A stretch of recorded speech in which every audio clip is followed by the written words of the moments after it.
ओम शांति। 20 दिसंबर 2025 आज की साकार मुरली रंगीन बड़े बड़े अक्षरों में पढ़ें, सुने और गहराई से मंथन करें।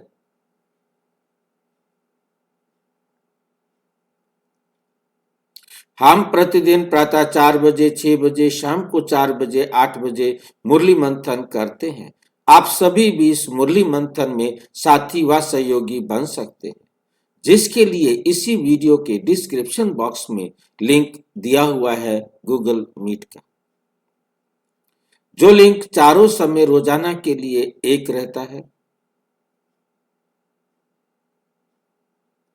आप अपनी सुविधा अनुसार जब भी जुड़ना चाहें जुड़ सकते हैं। कभी कभी लिंक ये नहीं खोलता है तो दूसरा इसका अल्टरनेट है कि उस लिंक को कॉपी करें और गूगल में अपना उसको पेस्ट करेंगे तो खुल जाएगा। फिर भी यदि नहीं खुलता है तो आप ये सामने जो वीडियो देख रहे हैं, इसमें नीचे चलती हुई लाइन में व्हाट्सएप नंबर दिखाई दे रहा है, उस पर मैसेज करके लिंक मंगा सकते हैं, प्रश्न पूछ सकते हैं, आपका कोई सुझाव है तो वे भी दे सकते हैं।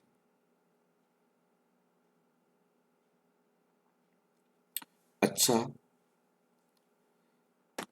ओम शांति। आज की साकार मुरली का सार। मीठा मीठा बाबा कहते मीठे बच्चे, सतगुरु आया है, तुम्हारी ऊंची तकदीर बनाने, तुम्हारी ऊंची तकदीर बनाने। तो तुम्हारी चलन बहुत बहुत रॉयल होनी चाहिए।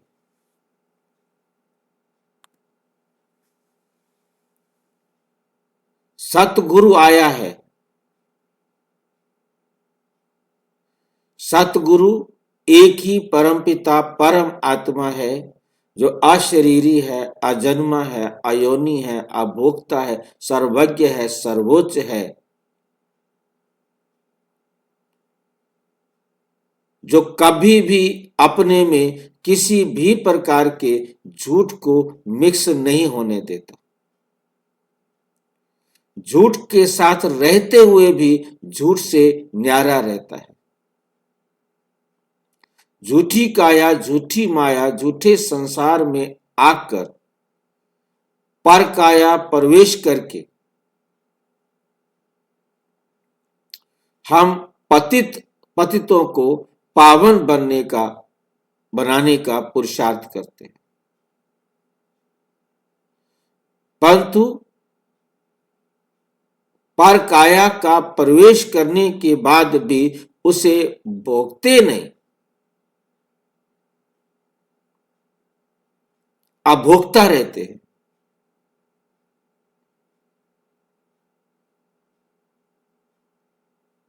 ये वंडरफुल पार्ट इसलिए बजाते हैं ताकि हमें समझा सके कि तुम भी मेरी तरह इससे न्यारे हो सकते।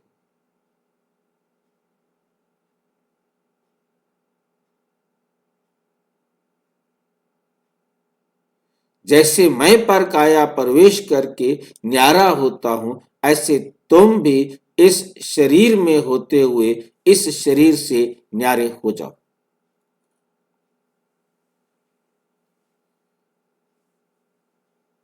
तुम्हारी ऊंची तकदीर बनाने के लिए पूरे वर्ल्ड ड्रामा के अंदर वैसे तो हर आत्मा यूनिक है, हर आत्मा का पार्ट यूनिक है,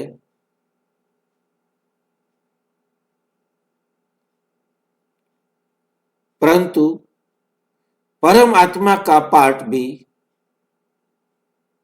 यूनिक है।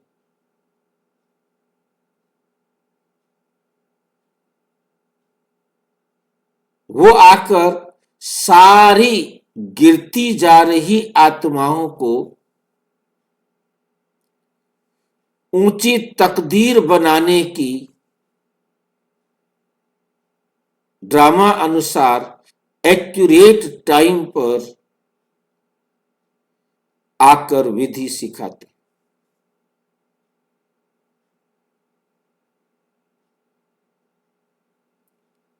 और सभी आत्माएं डायरेक्ट और इनडायरेक्ट परमात्म डायरेक्शन पर चलकर अपने आप को अपलिफ्ट करती हैं, चढ़ती कला में 1% से 100% तक पवित्र बनाती है।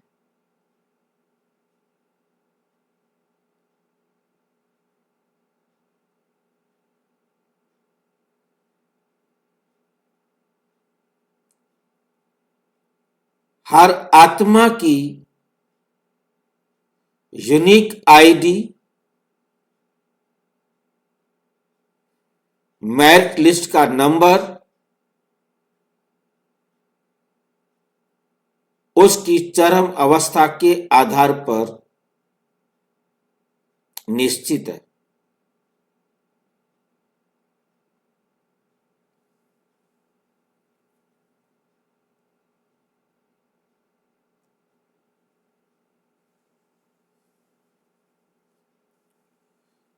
और उसे प्राप्त करना भी हर आत्मा का निश्चित है। जिस मेरिट से उस आत्मा ने इस संसार में पाठ बजाने आना है, उसको भी प्राप्त करना निश्चित है। परंतु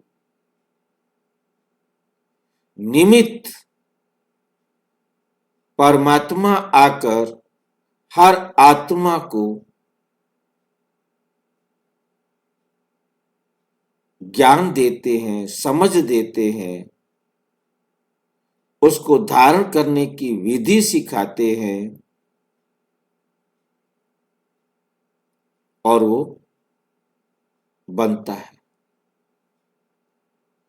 उस विधि में आज बाबा समझा रहे हैं, महसूस करो कि तुम कितनी उच्च राजाओं के भी राजा,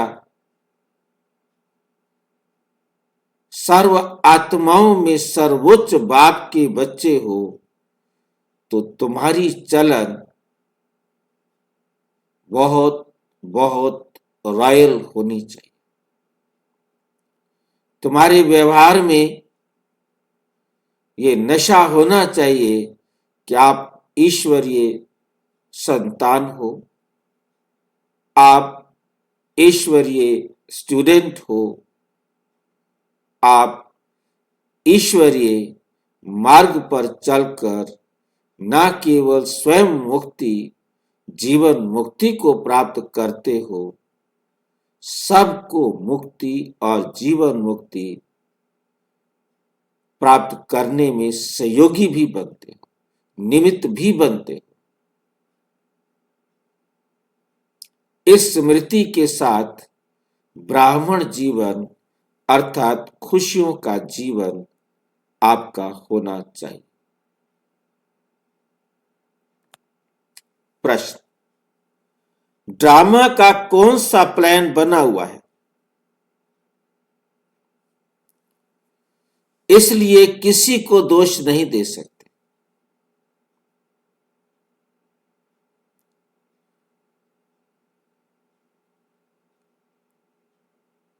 ड्रामा में अच्छा या बुरा हर एक्ट बना हुआ है, एक्यूरेट चलता है। क्रिया और प्रतिक्रिया के नियम पर निर्धारित है।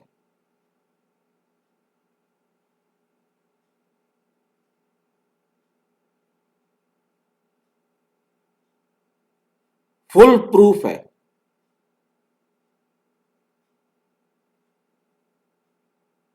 कोई मिस्टेक नहीं हो सकती।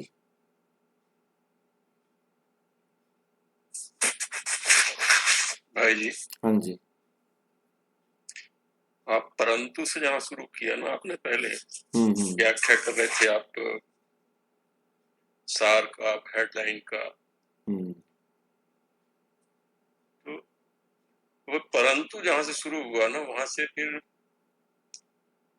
ड्रामा वही होना है, अच्छा बुरा दृष्टि दोष, ये सब चीजें आ जाती, प्रकट हो जाती। हम्म। ये मुक्ति और जीवन मुक्ति, क्या फिर मुक्ति जीवन मुक्ति ड्रामा वही है, वही जो राम रचि राखा, सब एक ही बात है। हम्म। ये सही और गलत हो रहा है, ये कहां से शब्द आ जाते, फिर ये परेशान करते सबकी। सब कुछ सही है, सब चरम अवस्था सबकी जानी है, सब कुछ है, वो तुम्हें शान में रहना चाहिए। हम शान में हैं या नहीं है, ये भी तो हमारी आपका अवस्था पार्ट है। कर्मानुसारी है ना भाई जी। आपका पार्ट है। मतलब दुनिया पार्ट जो नहीं गलत हमारा, गलत और सही, ये जो यही नजर दृष्टिदोष है आई, हमारा। ये गलत और सही जो ये दो बातें बनी, ये ड्रामा अनुसार बननी थी और अज्ञानतावश हमने उसे स्वीकार करना था। अज्ञानता बस हम उसको सही और गलत मान रहे हैं। हाँ, वो यही बात है, क्योंकि ज्ञान के आधार पर नहीं मान सकते, क्योंकि जो चीज ज्ञान हम के द्वारा जानते हैं कोई नहीं गलत। अब उससे हम छोड़ करते नहीं चल सकते ना। वो तो हमें देना पड़ेगा ना, कि ज्ञान चाहे हम उसे राइट समझते हैं या रॉन्ग समझते हैं, परंतु लास्ट में हमें समझना है कि right is right but wrong is also right. दोष हम क्यों देते हैं? हम समझते हैं कि ये रॉन्ग है, हम उसे रॉन्ग समझते हैं, तभी हम उसको दोष देते हैं। ये हमारी दोष, समझ ठीक नहीं है ना भाई जी। हाँ, दोष हमको समझ ही नहीं है। ये दोष देखने वाली दृष्टि हमारी अज्ञानता है। दृष्टि दोष ही हुआ ना हमारा। हाँ, तो हमारा जो दृष्टि दोष है उसी को तो बाबा ठीक करना चाह रहे आज, क्योंकि राइट इज राइट तो आप कह देते हो, अब आप रॉन्ग को भी राइट कहो, क्योंकि वो रॉन्ग नहीं है।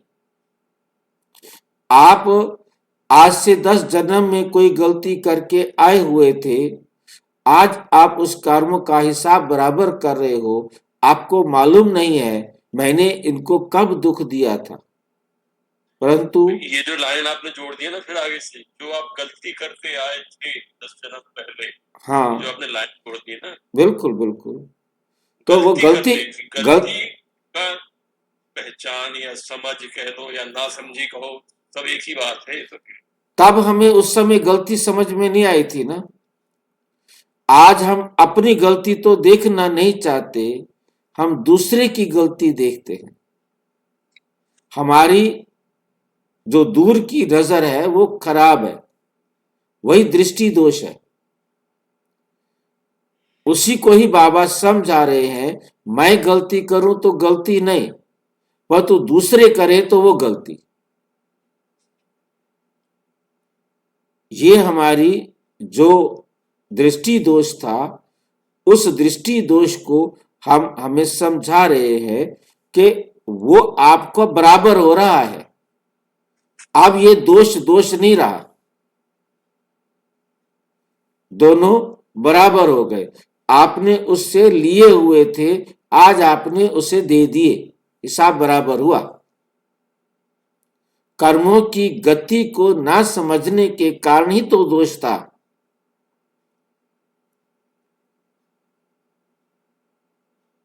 आज यदि किसी को भी कर्मों की गति समझ में आ जाए तो वो दुखी नहीं हो सकता। अज्ञानता में भी हम कहते थे भगवान के घर न्याय होता है, अन्याय नहीं होता, परंतु बात को कहते थे, स्वीकार नहीं करते थे। स्वीकार करना ही सबसे बड़ा वो है। तो वो बात स्वीकार करने के लिए बाबा ने ये युक्ति, ये विधि लगाई है, हमें समझ में आ जाए, हम स्वीकार कर ले कि मेरे साथ कुछ गलत नहीं हो रहा। दुनिया भाई की जी, दृष्टि से गलत हो सकता है, परंतु गलत नहीं हो रहा। हाँ जी, इसमें समझने का विधि है, सिर्फ स्वीकार करना है ना। बाबा समझा रहे हैं, आज बाबा समझा रहे हैं कि किसी को दोष नहीं दे सकते, है दोष, परंतु दोष दे नहीं सकते। क्यों नहीं दे सकते? क्योंकि ड्रामा निर्दोष है। ड्रामा में हर एक्टर निर्दोष है। वो जो पार्ट बजा रहा है वो उसका एक्ट है। आप जो पार्ट बजा रहे हो वो उसका एक्ट है। यदि वो पार्ट नहीं बजाए तो डायरेक्टर उसे कैसे कैसे एक्टर रखेगा? डायरेक्टर कहे कि तुमने विलियन का रोल नहीं प्ले करना, तुमने तो हीरो का रोल प्ले करना है, और वो विलियन का रोल प्ले करना शुरू कर दे तो डायरेक्टर क्या कहेगा? किस नाम का है डायरेक्टर? परंतु यहां बाबा कहते मुझे कहने की जरूरत ही नहीं है। मैंने फुल प्रूफ ये ड्रामा बनाया नहीं है, ये फुल प्रूफ ड्रामा हमारा बना हुआ है।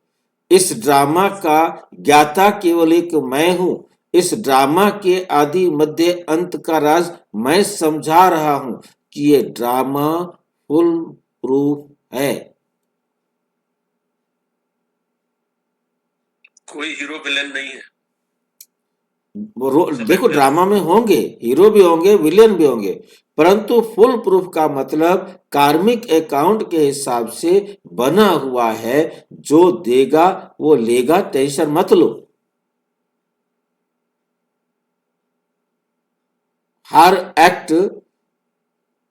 एक्टर अपना पिछला बराबर कर रहा है, अच्छा है या बुरा है, और अगला बना रहा है, अच्छा है या बुरा है। अच्छा बुरा तो रहेगा,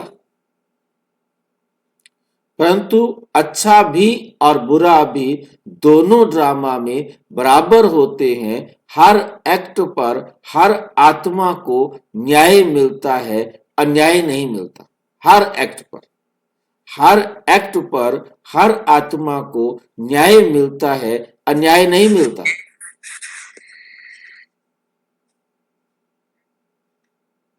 मिलता है तो बताओ। हर एक्ट पर न्याय मिलता है। पिछले जन्म मेरे में हम सामने गलत काम किए मेरे थे। बच्चे का मर्डर हुआ है, मेरे सामने हुआ है, सबसे टफ बात है, परंतु ये भी न्याय हुआ है। ये मेरी बुद्धि में रहे, तब मैं साक्षी दृष्टा बन सकता हूं, तब मैं बाप समान बन सकता हूं। जब तक मैं इसे देखने में समर्थ नहीं हुआ हूं, तब तक मैं साक्षी दृष्टा नहीं हो सकता, बाप समान नहीं बन सकता।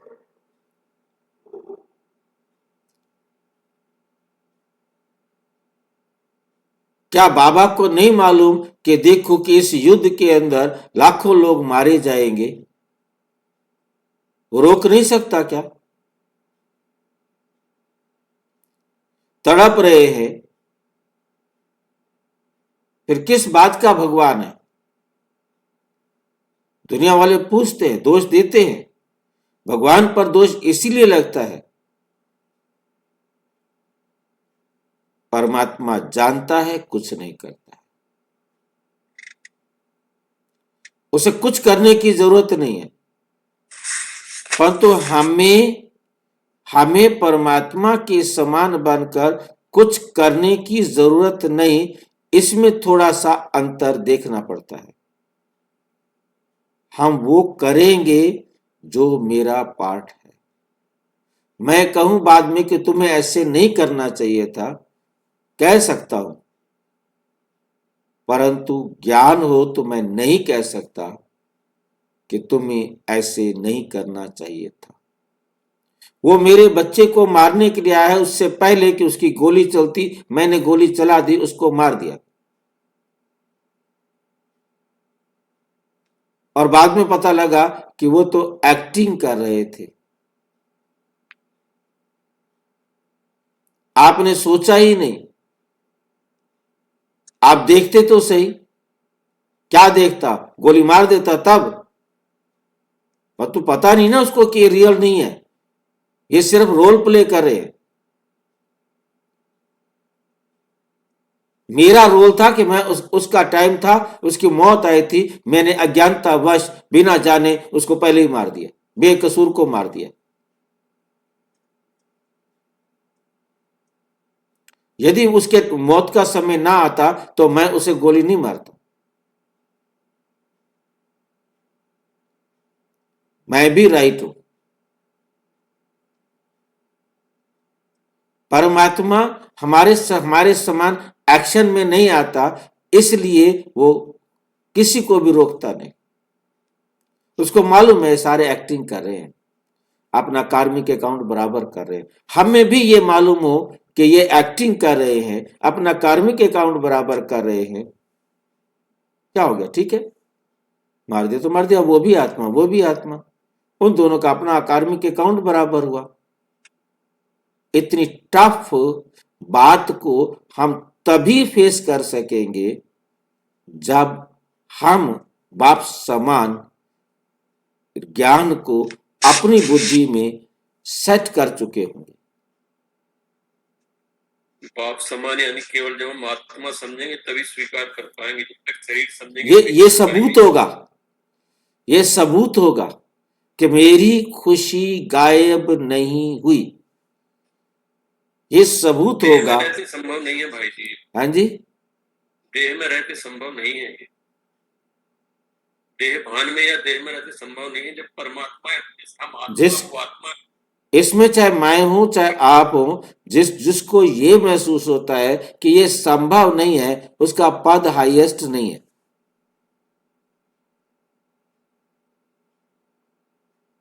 चाहे मैं हूं चाहे आप हो चाहे कोई। बाबा के ज्ञान के हिसाब से वो ये समझ ले कि मेरा पार्ट थोड़ा छोटा है। थर्मामीटर रिजल्ट निकालने का फार्मूला बाबा ने साथ में दिया हुआ है। वही वाली बात होगी, क्योंकि शरीर में आओ तो समझ में आए मेरे बच्चे भूखे हैं। देवी बनी बैठी हो वहां, देह में आगे देखो तब समझ में आएगा दुनिया कैसे चलती है। भाई जी, किसका पार्ट छोटा है आपने बोला? किसी का भी नहीं। अच्छा, पार्ट किसका छोटा है? जिसको बाबा की श्रीमत पर चलना थोड़ा कठिन लग रहा है। किसी का पार्ट छोटा नहीं है बहन, छोटा बड़ा नहीं है, उसका पद छोटा ऑटोमेटिक हो जाएगा। कहाँ छोटा हुआ भाई जी? अब ज्ञान आ गया फिर कहाँ छोटा हुआ? भाई बात यहां आती है कि जो दिखाई दे रहा है कि वो सतयुग में शुरू में आ रहा है, वो त्रेता में आ रहा है, तो उसको सतयुग का सारा सुख देखने को नहीं मिला ना। अब बाप समान बनना तो काहे का सुख और काहे का दुख भाई? नहीं भाई, वो भी फ्रिज में रहा 4900 साल, हम भी रहे आएंगे तो क्या फर्क था? हम 100 साल के लिए आ जाएंगे उसके साथ। देखिए वो चेंज नहीं हो सकता ना। वो देखिए मेरिट बनने में हमने यही बात किया ना कि हर एक की मेरिट एक्यूरेट है। जो है ना भाई जी, अब मेरिट चेंज नहीं हो सकती। मेरिट की लॉलीपॉप जो है ना, ये सबको परेशान कर रखी है इसने। परेशान क्यों होते हैं? हाँ जी, पिछले जन्म में हम गलत काम की हूँ, तो इस जन्म में जानने के लिए विधि क्या है? यदि आपको दुख मिल रहा है, ये विधि है। नहीं मिलता है तो आपने किया ही नहीं है। आपको दुख मिल रहा है तभी तो आपने दुख दिया था। यदि आपको दुख नहीं मिल रहा है तो आपने दुख नहीं दिया था। दिमाग खराब करने की जरूरत नहीं है। कोई भी ऐसे कोई शीशा उठाकर या कुछ ऐसा पंडित हो या कोई उसके पास जाकर पूछने की जरूरत नहीं है। मुझे जीवन में खुशी नहीं मिल रही है तो मैंने खुशी नहीं दी हुई है। मैंने खुशी दी हुई होती तो मेरे को खुशी मिलती, क्योंकि मुझे वही मिल रहा है ड्रामा में जो मैंने दिया हुआ है।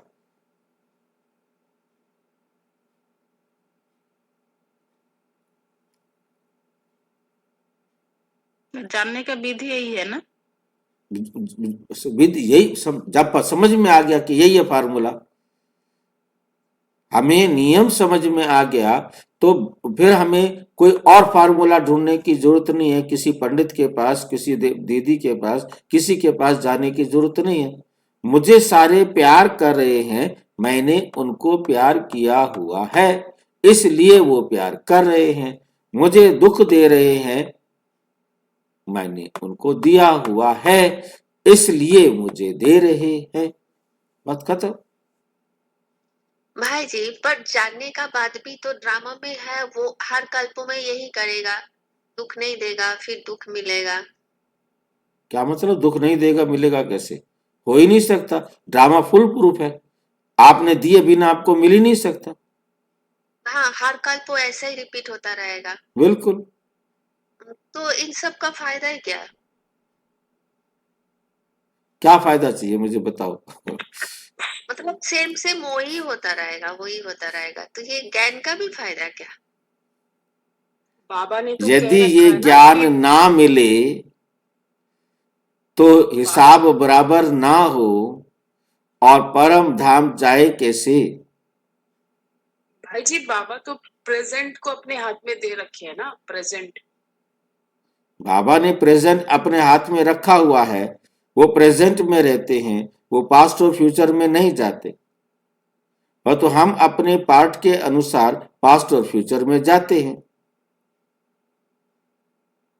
उसी हिसाब से हम दुख सुख को अनुभव करते हैं।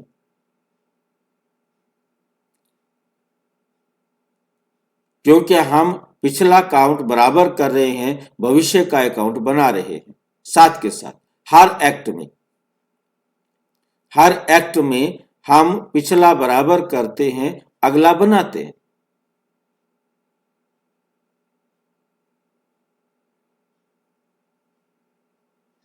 अगला जो बनाते हैं वो तो सेम ही बनाते हैं पिछले के तरह। हाँ, चेंज नहीं होता। यही तो विशेषता है, चेंज नहीं होता। अब ये बात किसी को समझ में आ जाए, वो अटेंशन दे सकता है प्रेजेंट में कि अब मैं किसी को दुख नहीं दूं। परंतु ये समझ में भी उसे आएगा। पर फिर भी तो देगा ना, अगर ड्रामा में होगा भाई उसका देखो, पार्ट ये फिर भी समझ होगा। में भी तो उसी को आएगा ना जिसने अपने आप को अपलिफ्ट करना है, ड्रामा अनुसार अपलिफ्ट करना है। ये नहीं है कि इस बार पहली बार जो है ना अपलिफ्ट कर जाएगा। उसने हर कल्प अपने आप को अपलिफ्ट किया है, तो वो अपलिफ्ट करेगा, अपने आप को बचाएगा।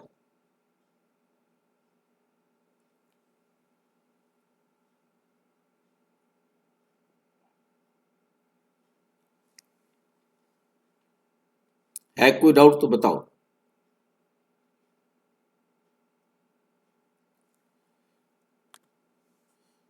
ड्रामा में इस पुरानी दुनिया के विनाश का प्लान बना हुआ है। इसमें कोई का दोष नहीं है, किसी का भी। हर एक ने ऐसे कर्म किए हुए हैं, पहले कत्ले आम उनका किया हुआ है, अब विनाश के टाइम पर उनका वो कत्ले आम करेंगे। जिसने कत्लेआम नहीं किया है उसका कत्लेआम नहीं होगा।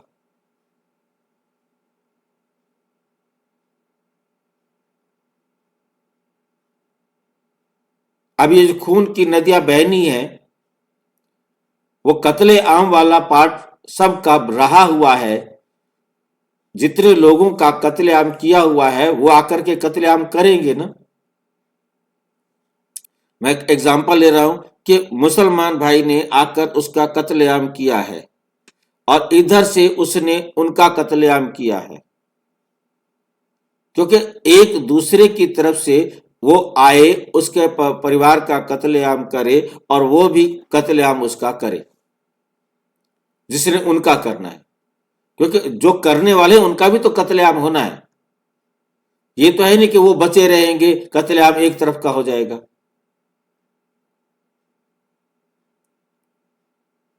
बस सिर्फ इतना होगा कि एक ने पहले करना है, दूसरे ने फिर करना है, क्योंकि उसके कत्लेआम का हिसाब बराबर हो गया और आखिरी कत्ल के साथ उसका भी कत्ल हो गया, किसी और ने उसका कत्ल कर दिया। अब उसका पार्ट कत्ल करने का खत्म। अब इधर से जिसने कत्ल किया उसका कोई और कर देगा। लास्ट सेकंड तक सबका कार्मिक अकाउंट बराबर और सारे घर चलो। अब जिसने किसी का कत्ल वाला, दुख देने वाला कोई पार्ट रहा नहीं था, वो बाबा रूम में बैठा अपना शरीर छोड़कर घर चला जाएगा। कई सड़क पर भी बाबा की याद में शरीर छोड़ करके घर चला जाएगा, परंतु उसका पार्ट। अब ऐसे समय जो कत्लेआम करके जा रहा है, किसी का पार्ट है, उस समय उसको उठाए उठाए घूमना, इस हॉस्पिटल उस हॉस्पिटल उस हॉस्पिटल उस हॉस्पिटल, वो अपना हिसाब बराबर करता रहेगा। शरीर तो उसने तब छोड़ना है ना जब उसका पार्ट आएगा। ये तो है नहीं कि तलवार से काट कर चला गया उसने मर जाना है, तड़पना भी है। हर एक का तड़पना अलग, कम या ज्यादा। तलवार चली, गर्दन कट गई, आम हो गया शांति एक मिनट के अंदर ही। और कोई 20 मिनट तड़प कर शरीर छोड़ेगा, कोई 2 घंटे तड़प कर शरीर छोड़ेगा, कोई 10 घंटे तड़प कर शरीर छोड़ेगा। हर एक को अपने पार्ट के अनुसार अपना पार्ट बजाना है ना। और ऐसे समय में मतलब अपना कार्मिक अकाउंट किसी का इस प्रकार से रहा हुआ है, उसने यहां से शरीर छोड़ा, किसी दूसरे के शरीर का आधार लेकर किसी दूसरे का कत्ल किया, क्योंकि लास्ट में खून की नदियां बहने में सभी सहयोगी होंगे। सभी का पार्ट एक दूसरे के साथ जैसे जैसे बना हुआ है उसी प्रकार से बराबर होगा। आप बताओ, दोष देने की जरूरत है क्या?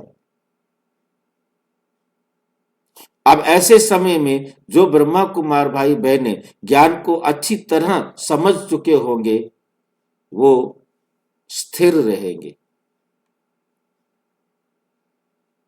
उनके लिए ये एक फिल्म का सीन चल रहा है। वो अनेकों को स्थिर करने में सहयोग देंगे, परंतु रुकेंगे वही जिनका पार्ट होगा। जिनका पार्ट नहीं है वो कैसे रुक जाएंगे?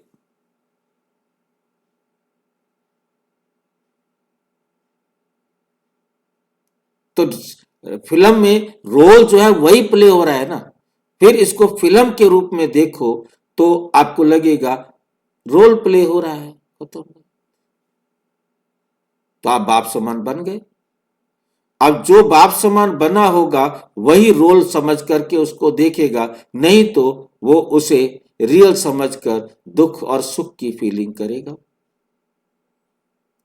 उसने मेरे 4 बच्चों को मारा, मैंने उसके 6 बच्चों को मारा, अपने अंदर गर्व महसूस करेगा।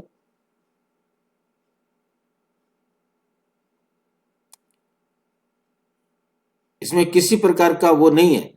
उसने 6 के साथ अपना कार्मिक अकाउंट बराबर करना था, उसने 4 के साथ बराबर करना था। उनका रोल यही था। अब ये रोल जब समझ में आ जाएगा, रियल और रोल को रियल समझ लेना हमें दुख देगा और रोल को रोल समझ लेना हमें सुख देगा। वो हमारे पाठ के अनुसार है। समझ उसको आएगा, उसको नहीं आएगा। वो हाय हाय करेगा आखिरी सेकंड तक, वो वाह वाह करेगा आखिरी सेकंड तक। आपको डाउट है तो बोलो। इसमें कोई का दोष नहीं। इस समय इसके विनाश के लिए प्रकृति को जोर से गुस्सा आया। अब इतना बड़ा जो है ना, क्या बोलते हैं, वॉल्केनो निकला है, कितने लोगों को कितनी दूर तक उसका असर पड़ रहा है, उसको हटाया जा रहा है। ये युद्ध हो रहा है, क्यों हो रहा है? अब ये चिंगारियां, कोई कहीं कत्लेआम कर रहा है, कोई बंदूक कहीं चला रहा है, कोई कहीं बंदूक चला रहा है। अब ये उकसाने वाले, तैयारियां करने वाले जो सारे तरीके हैं चल रहे हैं ना, तभी तो संसार दो गुट में बटेगा, तभी तो संसार एक दूसरे को मारने के लिए तैयार होगा।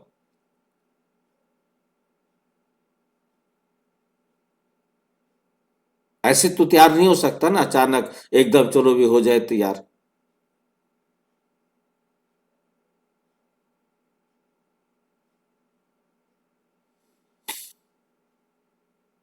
चारों ओर अर्थक्वेक होगी, चारों ओर।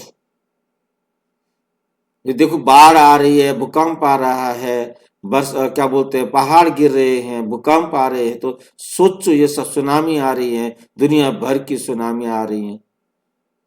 इन सब का एक दूसरे के साथ रिलेशन है। भूकंप आता है तो सुनामी भी साथ में आती है। भूकंप छोटा है तो सुनामी भी छोटी है, भूकंप बड़ा है तो सुनामी भी बड़ी है।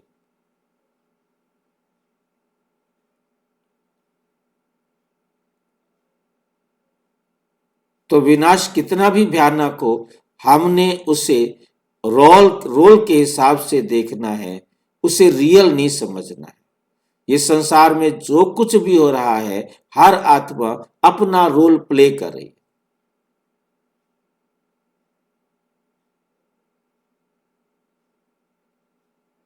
बाकी हम सब आत्माओं का कोई नुकसान नहीं होना। सभी आत्माएं अपने शरीर को छोड़कर कार्मिक अकाउंट बराबर करके घर पहुंच जाएंगी। संसार की वस्तुएं जितनी भी दूषित हो गई थी, वो सारी एकदम प्योरेस्ट फॉर्म में हो जाएंगी 1 साल के अंदर। किसी को महसूस नहीं होगा कैसे हो रही। ये काम सब ऑटोमेटिक होना है और एक्यूरेट टाइम पर यह संसार एकदम प्योरेस्ट फॉर्म में आ जाएगा और आत्माएं भी अपना पार्ट बजाने के लिए आ जाएंगी। ड्रामा फिर से शुरू हो जाएगा। हम भी ड्रामा में अपने पार्ट अनुसार आ जाएंगे। अब किसी भी प्रकार से हमारी आंखों के सामने आदि से लेके अंत तक का सारा सीन घूम जाना चाहिए। हर वक्त हमारे सामने ये पूरी फिल्म हमारी आंखों में होनी चाहिए, तो हम बाप समान निर्दोष स्थिति में रह सकेंगे। हम किसी को दोष नहीं दे सकते। आज के चैप्टर से सब आत्माओं को बाबा निर्दोष बनने की विधि सिखा रहे। मकान गिरेंगे, बाढ़ आएगी, अकाल पड़ेगा। अब उसमें आप पानी का गिलास लेने के लिए अपना कीमती सोने हीरे का सामान उसको देंगे और वो ले लेगा। बाबा कहते आपको पानी नहीं देगा। और आप उस सीन को देखकर ज्ञान में होंगे तो दुखी नहीं होंगे, और यदि आपको यह ड्रामा का राज समझ में नहीं आया है तो आप दुखी होंगे। वो आपका हिसाब किताब बराबर हो रहा है। दुखी हो रहे हो तो भी ठीक है, दुखी नहीं हो रहे हो तो भी ठीक है।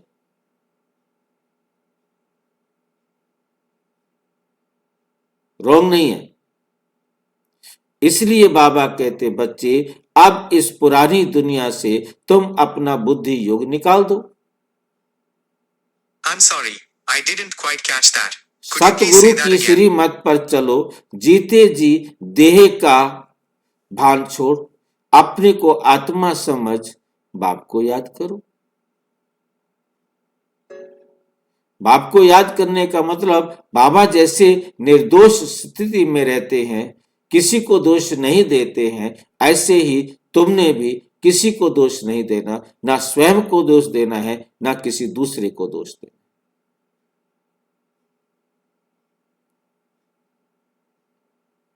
इस अवस्था में रहने का पुरुषार्थ करते रहो। यह है निर्दोष बनने की विधि। आप कोई डाउट है तो पूछो।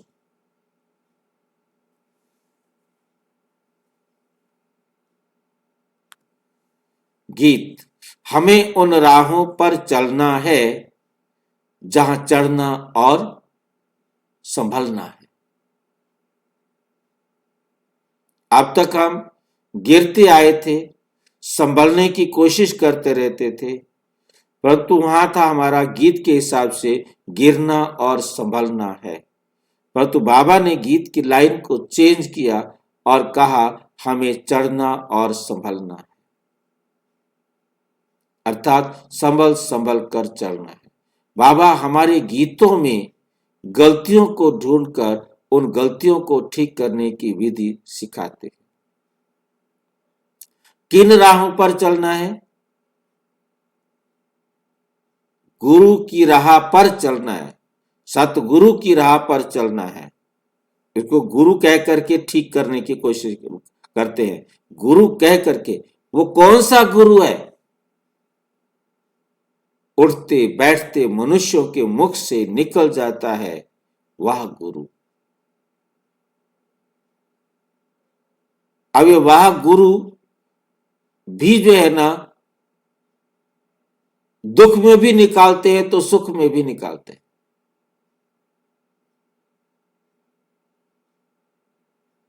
क्यों निकालते हैं पता नहीं है। वो समझते हैं दुख भी वह गुरु देते हैं और सुख भी वह गुरु देते हैं। गुरु तो अनेक है, वह गुरु किसको कहेंगे? वाह का मतलब है अच्छा। जो अच्छा करने वाला गुरु है, जो सुख देने वाले गुरु है, उसको वाह गुरु कहेंगे ना। दुख देने वाले वाह को तो वाह गुरु नहीं कह सकते ना। किसकी महिमा गाएंगे? अब कह रहे हैं सतगुरु एक ही बाप है।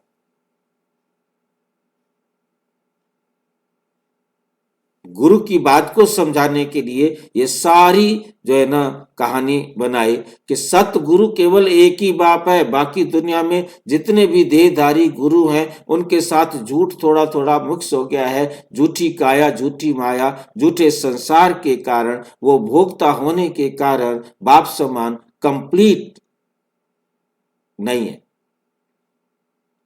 इसलिए कंप्लीट केवल एक बाप है जिसमें कभी कोई दोष नहीं आता, कभी किसी में दोष नहीं देखते।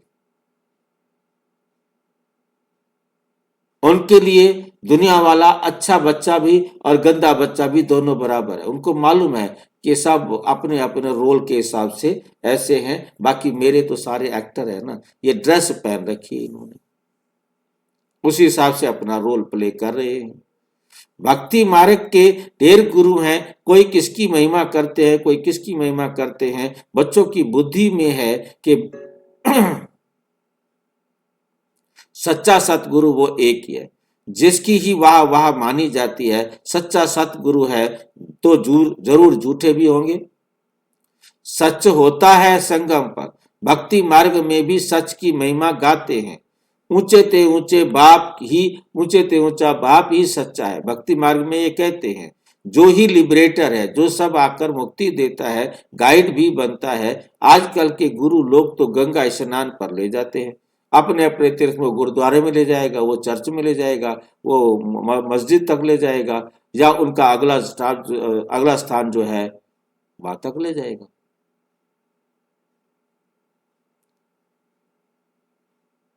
सब अपने अपने जहां तक जो पहुंचे हैं, जहां तक की जिनकी अवस्था है, वहां तक दूसरों को मार्ग दिखाने का पाठ करते हैं। वह तो सारे भटके हुए हैं, सबको भटका रहे हैं। ये सतगुरु तो ऐसा नहीं है जिसको सभी याद करते हैं, हे पतित पावन आओ। भाषा उनकी अलग हो सकती है, धर्म उनका अलग हो सकता है, मत उनका अलग हो सकता है, परंतु सारे बुला तो एक ही गॉड को रहे हैं। सभी इस बात को एक्सेप्ट करते हैं, वो सबसे सुप्रीम है। जब ये मुसलमान भाई कहते हैं अल्लाहू अकबर, इसका मतलब क्या होता है?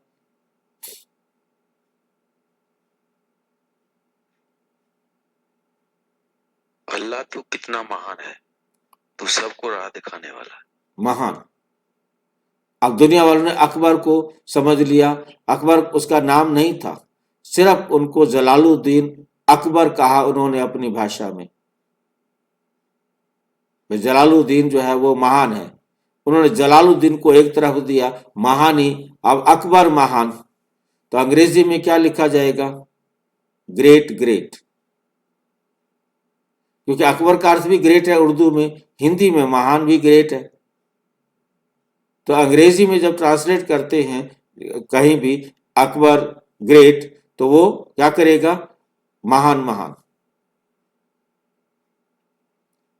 जैसे मैं कभी अपने शब्दों को भी क्या करता ट्रांसलेट करता हूं अंग्रेजी में या अंग्रेजी से हिंदी में, तो कई बार मन मन बुद्धि मन, उसके लिए भी माइंड, उसके लिए भी माइंड दे देता है। मन के लिए भी माइंड और बुद्धि के लिए भी माइंड। वो कंफ्यूज है क्योंकि उसके लिए डिक्शनरी एक ही बात है।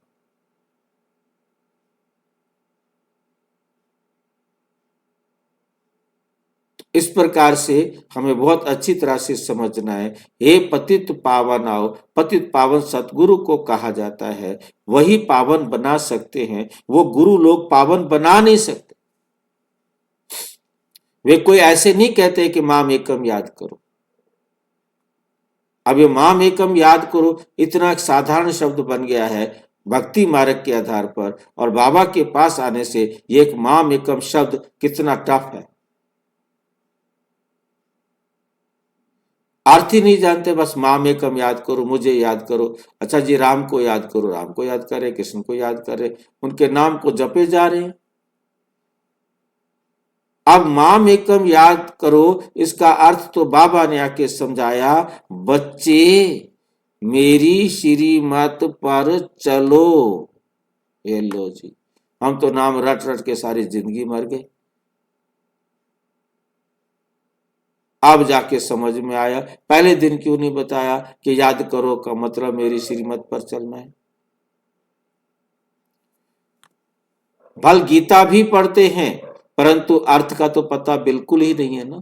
अगर समझते सतगुरु एक ही है तो अपने को गुरु नहीं कहलाते। जितनी दुनिया में अपने आप को गुरु कहला रहे हैं, कोई अपने आप को गुरु नहीं कहलाता ना भाई उधर।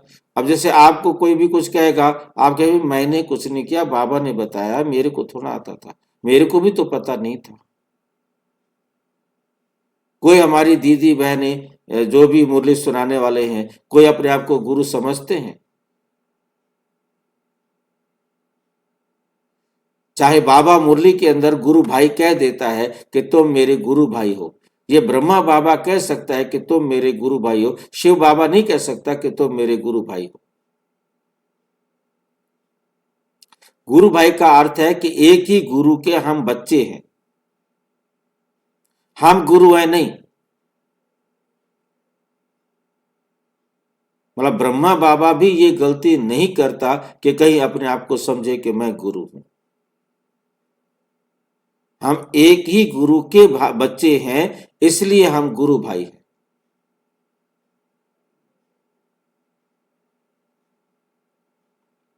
ये ब्रह्मा कहते हैं, शिव बाबा नहीं कहेगा कि हम गुरु भाई हैं।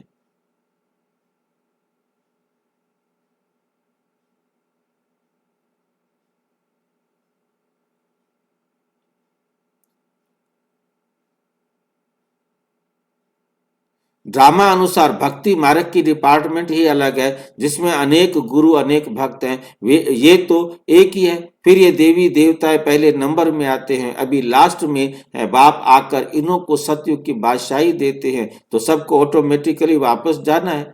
इसलिए सर्व का सदगति दाता एक को कहा जाता है। तुम समझते हो कल्प कल्प संगम पर ही देवी देवता धर्म की स्थापना होती है। तुम पुरुषोत्तम बनते हो, बाकी और कोई काम नहीं करते। गाया भी जाता है, गति सदगति दाता एक है। ये बाप की ही महिमा है। गति सदगति संगम पर ही मिलती है। सतयुग में तो एक धर्म, ये भी समझ की बात है ना, परंतु ये बुद्धि देवे कौन? तुम समझते हो बाप ही आकर युक्ति बताते हैं, श्रीमत देते हैं किसको? आत्माओं को। ये बाप ही भी है और सतगुरु भी है, टीचर भी है, ज्ञान सिखलाते हैं ना। बाकी सब गुरु भक्ति ही सिखलाते हैं। बाप की ज्ञान तुम्हें तुम्हारी सदगति होती है, फिर इस पुरानी दुनिया से चले जाते हैं। तुम्हारा ये बेहद का संन्यास भी है। बाप ने समझाया है, अभी 84 जन्मों का चक्र तुम्हारा पूरा हुआ, अब ये दुनिया खत्म होनी है। जैसे कोई बीमार सीरियस होते हैं तो कहेंगे अब ये तो जाने वाला है, उसको याद क्या करेंगे? ठीक है, अभी जाने वाला है तो जाओ भाई, शरीर खत्म हो जाएगा, बाकी आत्मा तो जाकर के दूसरा शरीर ले लेगी ना। अब हमें पहले से पता लग गया है कि इस बच्चे ने बस अब हमारे साथ 2 घंटे रहना है, 2 घंटे के बाद कहीं और जाके पाठ बजाएगा। ठीक है, हम बड़ी खुशी खुशी उसको विदा करते हैं। चलो ठीक है, मेरा बेटा नौकरी करने जा रहा है ऑस्ट्रेलिया में, जाओ खुशी खुशी जाओ। ये पता नहीं है कि वो दोबारा ऑस्ट्रेलिया से वापस नहीं आना, वहीं शादी कर लेगा, वहीं रह जाएगा, आप यहाँ पड़े रहो। ये पता नहीं है। यदि ये पता हो तो उसको भेजे ना। कई पेरेंट्स नहीं भेजते, ना ना हम तेरे को नहीं भेज सकते, हमारी अस्थियां कौन उठाएगा, हम मर रहे होंगे, हमारे को कौन देखेगा। वो मुंह बस उनको भेजते भी नहीं। पार्ट है हर एक का। बंगाल में तो जब देखते हैं उम्मीद नहीं है तो गंगा पर जा करके हरि बोल, या बाबा ने शब्द नहीं दिया पर तो वहां हरि बोल बोलते हुए जाओ। ठीक है, अब क्या उनको प्यार नहीं है? 2 मिनट बाद वो शरीर छोड़ देता, तभी पानी में डाल देते, अब डाल दिया, क्या फर्क पड़ गया?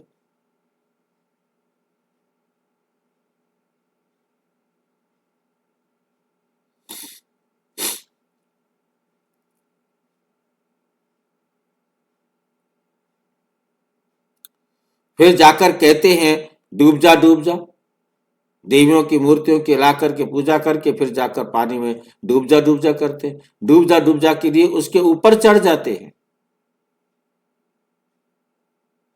ताकि उसके अंदर पानी भरे और वो डूब जाए और हम तैर करके वापस जाए। नहीं तो ऊपर खड़ा रहेगा।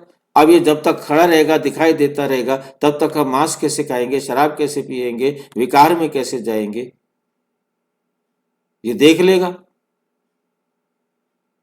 ये डूब जाए ताकि इसको ये हमारी आंखों से ओझल हो जाए, सिर दर्दी खत्म। और मुझे वो एक दिल्ली के अंदर वो सीन भी याद आता है कि दिल्ली के अंदर पानी में मूर्तियां डालने से मना किया गया था। अब वो क्या करें, मतलब कई किलोमीटर तक की लाइन लग गई थी, ढेर लग के नदी के किनारे, कि अंदर नहीं डाले तो बाहर तो रख के जा रहे। अब बाद में कूड़े वाले उसको उठाएं कैसे, भगवान जी को कैसे उठाएं, हम ये पाप कैसे करें इनको तोड़ने का? उठानी पड़ी, परंतु वो अपनी भावना के हिसाब से कई किलोमीटर तक, मतलब गाड़ी पर चलते हुए वीडियो बना करके दिखाया गया था कि देखो कितनी किलोमीटर तक की ये लाइन लग गई है, इतनी मूर्तियां रोड पर रखी हुई है।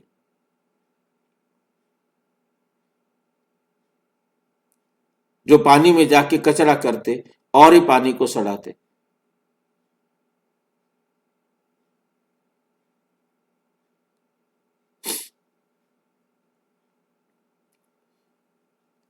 अभी तुम जानते हो ये सारी पुरानी दुनिया डूब जानी है, पता लग गया हमें, ये सारी दुनिया डूब जानी है। बाढ़ आएगी, आग लगेगी, भूख में मनुष्य मरेंगे, भूख में मरेंगे। अब आप ये सोचिए ना कि एक तलवार लग जाए तो वो मौत अच्छी है, ये भूख से तड़प तड़प करके। सबके बस की बात नहीं है भूख की तड़प को सहन करना, परंतु हर एक अपने पाठ के अनुसार अपनी मौत को स्वीकार करेगा। अपने अंतिम समय को चाहे वो रो रो कर करे, चाहे हंस कर करे, उससे मालूम हो कि मेरा पाठ है, मुझे जितनी देर तक तड़पना है, कोई दुनिया की ताकत मुझे उस दर्द से बचा नहीं सकती। वाई वरीड, क्यों चिंता करे, क्यों दुखी हो? ठीक है, आने दो, आ जाओ, आ जाओ, और आना, आ जाओ। भाई जी, हाँ जी, ये जो लास्ट में तड़प कर मरेंगे, डर आएगा, भयभीत होगा, ये संस्कार लेके जाएंगे क्या वो? क्यों लेके जाए? हिसाब बराबर हो गया ना। परंतु उन्होंने ये दिया हुआ था ना दुख, और फिर आकर देंगे वो दुख। भाई जिसने उनको तड़पाया है वो तड़पेगा भी तो सही ना। वो उसे पहले तड़पाएगा, फिर अंत समय में वो आकर तड़पाएगा। तो दोनों को न्याय मिल रहा है ना, किसी को अन्याय तो नहीं, किसी के साथ अन्याय तो नहीं हो रहा ना। आपने मुझे तड़पाया हुआ था, मैंने अब आपको तड़पा दिया, या आपने मुझे अब तड़पा दिया, पहले मैंने आपको तड़पाया था। न्याय तो दोनों को मिल रहा है ना, बस बराबर हो गया। न्याय तो दोनों को मिलेगा ना। इसीलिए तो यही तो फुल प्रूफ होने का कारण है। भाई जी, एक क्लास में, एक शिवानी दीदी का क्लास में शिवानी दीदी समझा रहे थे कि अंतिम समय जिसका जैसा होगा, जैसा सुनामी आया, कोई पानी में डर के मर गया, तो वो जब जन्म लेगा तब पानी को डरेगा। कोई गाड़ी में चढ़ने से डरता है क्योंकि उनका अंतिम समय एक्सीडेंट हुआ होगा। ऐसा ना बहन जी, मैं तो मेन बात समझनी है कि कर्मों की गति सबको अपने हिसाब से क्लियर है, इसमें शिवानी बहन का कोई दोष नहीं। उसको जिस प्रकार से कर्मों की गति समझ में आनी है वो उसी प्रकार से समझ में आएगी, उसी प्रकार से बताएंगे, और उनके द्वारा बाकी सब आत्माओं को भी उसी प्रकार से समझ में आना है, उसी प्रकार से बताएंगे।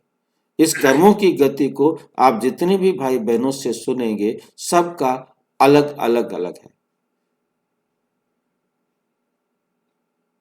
कर्मों की भाई गति। इस कल्प में सब बराबर हो गया, हर कल्प का बराबर होना है, तो फिर अगले कल्प फिर शुरू हो जाएगा ये, वही, क्योंकि हमारा रोल तो वही लिखा हुआ है, तो फिर वही ड्रामा स्क्रिप्ट आ गई सेम। यही तो वंडरफुल बात है ना। ये बात जब जितना सब लेन देन बराबर हो गए तो कायगा लेना देना, लेकिन फिर शुरू हो जाएगा। फिर शुरू हो जाएगा। तो ये इसी को तो नाटक कहते हैं, इसी को तो रिपीटिशन कहते हैं। यही तो खेल है। यही खेल है कि हार और जीत का खेल है। एक बार हारना है, फिर जीतना है। एक पहले जीतेगा, एक बाद में जीतेगा, दोनों को न्याय हो गया। पर जब हारेंगे तब दुखी नहीं होना।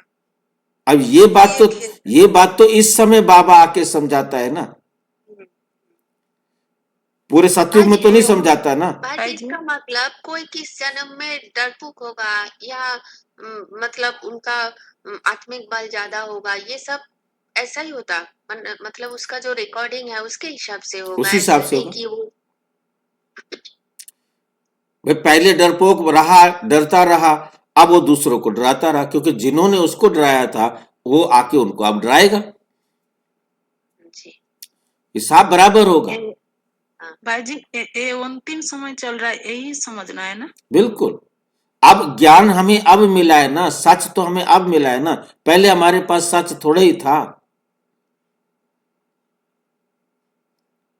पहले हमारे पास सत्य नहीं था, इसलिए जो जैसा कह रहता था, राम भगत ने कहा, ईसा मसीह ने कहा, क्राइस्ट ने कहा, बुद्ध ने कहा, शंकराचार्य ने कहा, फलाने गुरु ने कहा, फलाने गुरु ने कहा, You'll need to unlock your जैसे iPhone first. जैसे जैसे गुरु ने कहा, हमने उनकी बात को मानकर चलते रहे। हर एक ने उनकी बात माननी थी, जिनके अनुसार उन्होंने अपने आप को चलाना था। किसी दूसरे की बात थोड़ा मनानी, हर एक का रोल बना हुआ है, उसको कैसे किसने टर्न करना है वो उसी प्रकार से उसको टर्न करेगा। टर्न देगा उसको।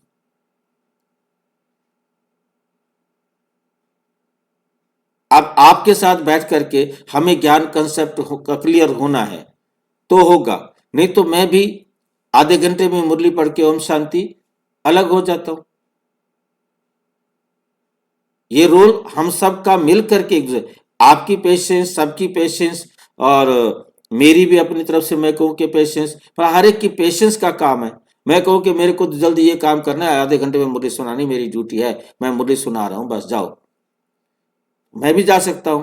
भला हम सबकी पेशेंस हम सबको मंथन करने में जो सहयोग दे रही है वो पार्ट है ना। किसी को हम ये नहीं कह सकते कि तुम बहुत अच्छे हो, नहीं भाई, सभी बराबर है, सब अपने अपने हिसाब से पार्ट बजा रहे हैं। अब किसी का टाइम पहला हो जाता है, उसको घर के काम करने, वो घर जाके काम करेगा। अब वो बैठा रहेगा तो कैसे करेगा, उसे निकलना पड़ेगा, यहां से लेट आएगा, वो अपने पार्ट के अनुसार है, ठीक है, पर तो सभी ठीक है, मैं भी ठीक, सभी ठीक। मैंने अपने आप को भी दोष दे करके डिप्रेशन में नहीं जाना, किसी दूसरे को दोष दे करके मैंने उनसे नफरत नहीं करनी। ओके ठीक है, तुम भी ठीक, वो भी ठीक, वो भी ठीक। कितना जल्दी इस अवस्था को आप प्राप्त कर लेते हैं, ये आपकी मेहनत है। आज की मुरली में बड़ा बहुत अच्छी तरह से अपना बाबा ने अपने समान बनने का पाठ, किसी को दोष देखना ही नहीं है, बस दोष देखेंगे तो दुखी होंगे।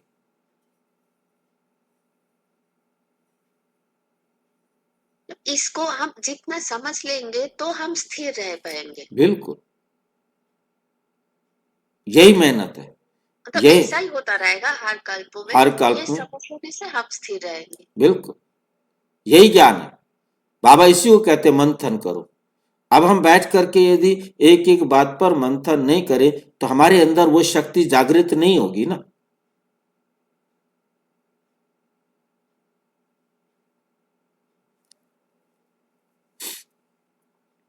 अर्थक्वेक में मकान आदि गिर पड़ेंगे, इस समय प्रकृति को गुस्सा आता है तो सबको खलास कर देती है। ये सब हालतें सारी दुनिया के लिए आनी है। अनेक प्रकार का मौत आ जाता है, बॉम्ब्स में भी जहर भरा हुआ है, थोड़ी बदबू दुर्गंध फैलेगी, आपको सांस से का क्या करोगे, अपने आप को सांस रोक नहीं पाएंगे। अब किसी की मौत इस प्रकार से होनी है, वो इस प्रकार से होगी। अब किसी को यदि पूरी तरह अच्छी तरह गैस मिल जाए तो 1 सेकंड में शरीर छूट जाए। अब किसी को थोड़ी गैस मिली और वो मरा नहीं, अब उसका पार्ट है ना, वो कैसे मर जाए, उसने तो तड़पना है। मतलब बहुत क्लियर, ये तुम बच्चे जानते हो कि क्या क्या होने का है। ये सब कौन कराता है, कौन कराता है? बाप तो नहीं कराते, शिव, मैं नहीं कराता। शिव बाबा तो अपने आपको ऐसे हाथ हिला करके पीछे हट गया, हाथ है नहीं उसके, नहीं तो हिला देता हाथ। मैं नहीं कराता, ये ड्रामा में नूद है, कोई परदोष नहीं देंगे। ड्रामा का प्लान बना हुआ है, पुरानी दुनिया से फिर नई जरूर होगी ना, नेचुरल कैलेमिटीज आएंगी, विनाश होने का ही है। इस पुरानी दुनिया से बुद्धि का योग हटा देना है, इसको बेहद का संन्यास कहा जाए, इसी को बेहद का संन्यास कहा जाए। मतलब हमें बुद्धि को हटा देना है कि भी ये मकान हमारा बिल्कुल नया नया मकान बनाया, अभी अभी हमने पॉलिश कराई है और इसको गिरा के हम बढ़िया मकान बनाना है, क्योंकि हमारी 2 अरब की लॉटरी निकली है। अब हम इसको 2 अरब का मकान बनाएंगे। ये पुराने जमाने का बना था, इसको गिराते हुए हमें दुख नहीं होगा। अब तो करोड़ में बना होगा, अब हमने अरब में बनाना है, अरबों का महल बनाना है। तो बाबा ने हमें इतनी बड़ी टाफी दी है कि जहां जरा भी फुल प्रूफ आपके मकान होंगे, फुल प्रूफ आपके सारे साधन होंगे, फुल प्रूफ आपके एरोप्लेन होंगे, फुल प्रूफ आपका जीवन होगा, कोई दुखी नहीं होंगे।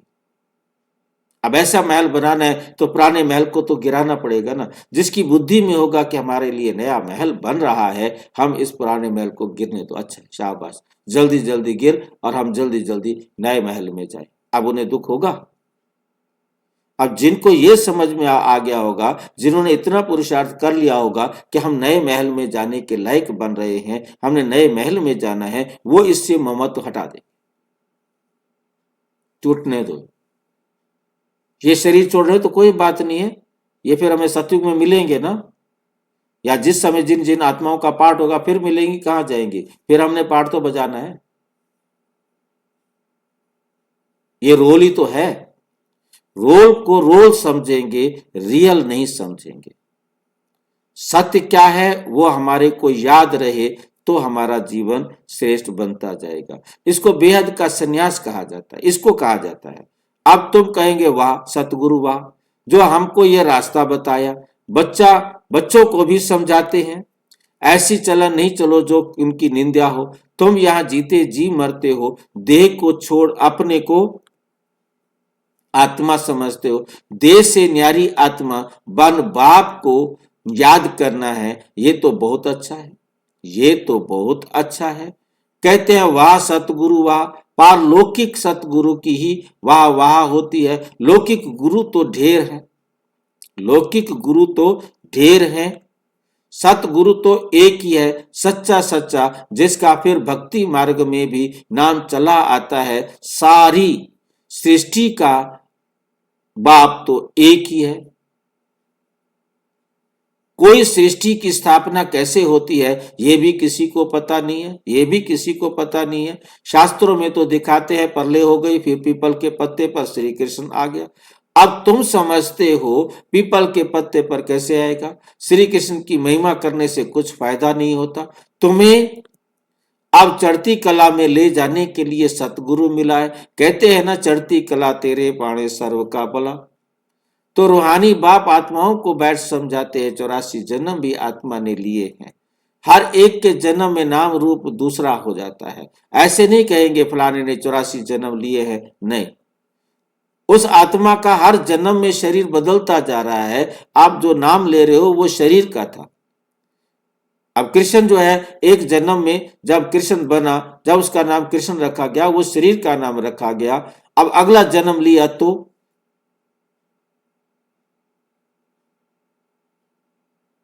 उसने एक जन्म कृष्ण का जब लिया और उसके बाद परम धाम जाकर वापिस आकर के ड्रेस पहन करके खड़ा हुआ, तब भी उसको किसी ने कृष्ण नहीं कहा, तब उसका नया नाम हो गया। सोकर उठा और नाम चेंज हो गया। शरीर तो बदलते जाते हैं। तुम्हारी बुद्धि में ये सब बातें हैं, सारी नॉलेज बुद्धि में रहनी चाहिए। कोई भी आए तो उनको समझाए।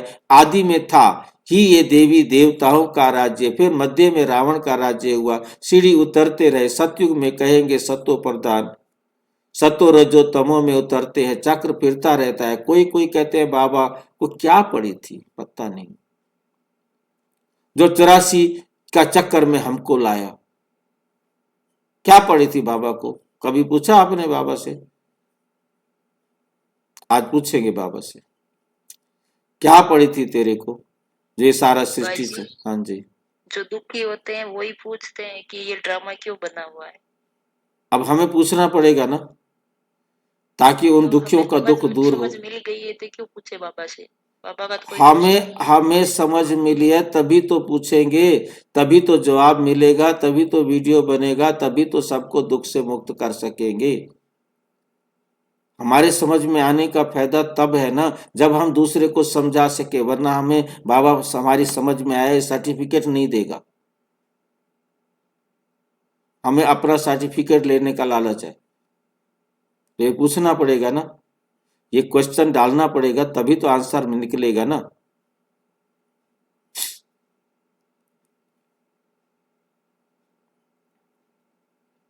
मुरली को पढ़ने के लिए दादी जानकी की बात मुझे याद आती है, मैं आपको समझा दूं।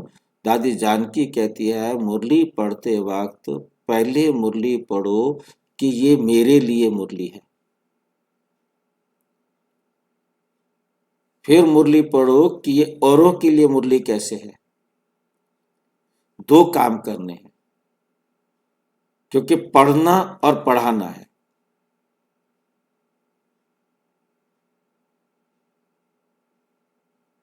दूसरों के लिए खाली करते रहोगे तो पोंगे पंडित बनोगे, और अपने साथ करोगे तो ज्ञानी बनोगे।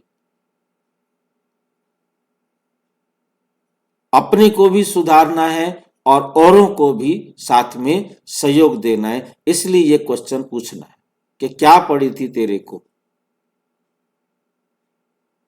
ठीक है,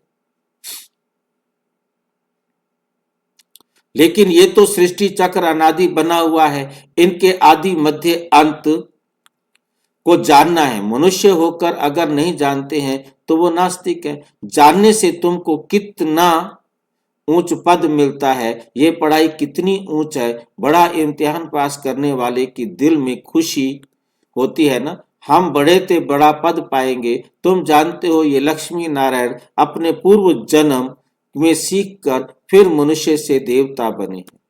इस पढ़ाई से ये राजधानी स्थापन हो रही है। पढ़ाई से कितना ऊंच पद मिलता है, वंडर है, हैरानी की बात है। इतने बड़े बड़े मंदिर जो बनाते हैं अथवा जो बड़े बड़े विद्वान आदि हैं, उनसे पूछो सतयुग आदि में इन्होंने जन्म कैसे लिया तो बता नहीं सकेंगे। तुम जानते हो ये तो गीता वाला ही राजयोग है। गीता पढ़ते आए हैं परंतु उससे फायदा कुछ भी नहीं। अब तुमको बाप बैठ समझा सुनाते हैं, तुम कहते हो बाबा हम आपसे 5000 साल पहले भी मिले थे। क्यों मिले थे? स्वर्ग का वर्षा लेने के लिए, लक्ष्मी नारायण के बनने के लिए। कोई भी छोटे बड़े बूढ़े आदि आते हैं तो ये जरूर सीख कर आते हैं। सेंटर से बहनें सिखा कर भेजती हैं कि बाबा आपसे प्रश्न पूछेंगे, जवाब देना सारे। एम ऑब्जेक्ट ही ये है, सत्यनारायण की सच्ची कथा है ना ये भी तुम समझते हो। राजाई स्थापन हो रही है, जो अच्छी रीति समझते हैं उनको आंतरिक खुशी रहती है। बाबा पूछेंगे हिम्मत है ना राजाई लेने की? कहते हैं हाँ बाबा क्यों नहीं, हम पढ़ते ही हैं नर से नारायण बनने के लिए। इतना समय हम अपने को देह समझ बैठे थे, अब बाप ने हमको राइटियस रास्ता बताया है। देही अभिमानी बनने में मेहनत लगती है, घड़ी घड़ी अपने नाम रूप में फंस पड़ते हैं। बाप कहते हैं इस नाम रूप से न्यारा होना है। अब आत्मा भी नाम तो है ना। बाप है सुप्रीम, परमपिता परमात्मा। लौकिक बाप को परमपिता नहीं कहेंगे। परम अक्षर एक ही बाप को दिया हुआ है, वह गुरु भी इनको कहते हैं। तुम सिख लोगों को भी समझा सकते हो। ग्रंथ साहिब में तो पूरा वर्णन है और कोई शास्त्र में इतना वर्णन नहीं है जितना ग्रंथ में है। जप साहिब सुखमणि में, एक उनका 2 किताबें हैं, एक है जप जी साहिब और दूसरी किताब का नाम है सुखमणि। तो इनको बाबा ने नया नाम दे दिया, जप साहिब सुखमणि में है। मतलब 2 छोटी किताबें हैं, उनमें जी हटा दिया है बीच में, तो कहानी ये लगता है कि एक ही किताब है। ये बड़े अक्षर ही 2 हैं। बाप कहते हैं साहिब को याद करो तो तुमको 21 जन्म के लिए सुख मिलेगा। इसमें मूझने की तो बात ही नहीं है। बाप बहुत सहज करके समझाते हैं। कितने हिंदू ट्रांसफर हो जाकर सिख बने हैं। तुम मनुष्यों को रास्ता बताने के लिए कितने चित्र आदि बनाते हो, कितना सहज समझा सकते हो। तुम आत्मा हो, फिर भिन्न भिन्न धर्म में आए हो। ये वैरायटी धर्मों का झाड़ है और कोई को ये पता नहीं कि क्राइस्ट कैसे आता है। बाप ने समझाया था नई आत्मा को कर्म भोग नहीं हो सकता। क्राइस्ट की आत्मा ने कोई विकर्म थोड़े किया जो सजा मिले। वे तो सतो प्रधान आत्मा आती है जिसमें आकर प्रवेश करती है, उनको क्रॉस आदि पर चढ़ाते हैं, क्राइस्ट को नहीं। वे तो जाकर दूसरा जन्म ले बड़ा पद पाती है। पॉप के भी चित्र हैं। इस समय ये सारी दुनिया बिल्कुल ही वर्थ नॉट ए पेनी है। तुम भी थे, अब तुम वर्थ पाउंड बन रहे हो। ऐसे नहीं कि उन्हों के वारिस पिछाड़ी में खाएंगे, कुछ भी नहीं। तुम अपने हाथ भरपूर कर जाते हो, बाकी सब हाथ खाली जाएंगे। तुम भरपूर होने के लिए ही पढ़ते हो, ये भी जानते हो जो कल्प पहले आए हैं वही आएंगे। थोड़ा भी सुनेंगे तो आ जाएंगे। सब इकट्ठे तो देख भी नहीं सकेंगे। तुम ढेर प्रजा बनाते हो, बाबा सबको थोड़े ही देख सकते हैं। थोड़ा बहुत सुनने से भी प्रजा बन जाते हैं। तुम गिनती भी नहीं कर सकेंगे। तुम बच्चे सर्विस पर हो, बाबा भी सर्विस पर है। बाबा सर्विस बिगड़ रह नहीं सकते। रोज सुबह की को सर्विस करने आते हैं। सत्संग आदि भी सुबह को करते हैं। उस समय सबको फुर्सत होती है। बाबा तो कहते हैं तुम बच्चों को घर से बहुत सवेरे भी नहीं आना है और रात को भी देर से नहीं आना चाहिए, क्योंकि दिन प्रतिदिन दुनिया बहुत खराब होती जाती है। इसलिए गली गली में सेंटर ऐसा नजदीक होना चाहिए जो घर से निकले सेंटर पर आए, सहज हो जाए, तुम्हारी वृद्धि हो जाएगी, तब राजधानी स्थापन होगी। बाप समझाते तो बहुत सहज है, ये राजयोग द्वारा स्थापना कर रहे हैं, बाकी ये सारी दुनिया होगी ही नहीं। प्रजा तो कितनी ढेर बनती है, माला भी बननी है। मुख्य तो जो बहुतों की सर्विस कर आप समान बनाते हैं, वही माला के दाने बनते हैं। लोग माला फेरते हैं, परंतु अर्थ थोड़े ही समझते हैं। बहुत गुरु लोग माला फेरने के लिए देते हैं कि बुद्धि इसमें लगी रहे। काम महाशत्रु है, दिन प्रतिदिन बहुत कड़ा होता जाएगा, तमो प्रधान बनते जाते हैं। ये दुनिया बहुत गंदी है। बहुतों को बहुत कहते हैं, बाबा को बहुत कहते हैं, हम तो बहुत तंग हो गए, जल्दी सतयुग में ले चलो। बाबा कहते हैं धीरज धरो, स्थापना होनी ही है, ये खातरी है, ये खातरी ही तुमको ले जाएगी। सेवा है, मतलब जितना तुम सेवा करेंगे तो सेवा के आधार पर जाओगे। बच्चों को ये भी बताया है, ये खातिरी क्या है? खातरी माना सेवा करना। फिर तुम सेवा करोगे तभी तो जाओगे ना, तुम्हें जल्दी जाना है, कैसे जाओगे? ये खातरी ही तुमको ले जाएगी, सेवा ही तुमको ले जाएगी। बच्चों को ये भी बताया है कि तुम आत्माएं परम धाम से आई हो, फिर वहां जाना है, फिर आएंगे पाठ बजाने के लिए, तो परम धाम को याद करना पड़े। बाप भी कहते हैं माम एकम याद करो, विकर्म विनाश होंगे। यही पैगाम सभी को देना है, यही पैगाम सभी को देना है। तो मुक्ति धाम से नीचे ले आते हैं, आदि है नहीं, पैगंबर में और कोई पैगंबर मैसेंजर आदि है नहीं, वे तो मुक्ति धाम से नीचे ले आते हैं। जितने भी धर्म आते हैं तो सभी आत्माएं मुक्ति धाम से नीचे आती हैं। फिर उनको सीढ़ी नीचे उतरना है, जो परम धाम से आ गया उनको तमो प्रधान बनना है। फिर बाप आकर सबको सतो प्रधान बनाते हैं। तुम्हारे कारण सबको वापस जाना पड़ता है। किसके कारण जाना पड़ता है? तुम्हारे कारण, क्योंकि तुमको नई दुनिया चाहिए ना। अब तुम नए बन गए हो, पवित्र बन गए हो, तो तुम्हें पवित्र दुनिया चाहिए। तो ये भी ड्रामा बना हुआ है। बच्चों को बहुत नशा रहना चाहिए। अच्छा, मीठे मीठे सिक्की लदे बच्चों प्रति माता पिता बाप दादा का याद प्यार और गुड मॉर्निंग।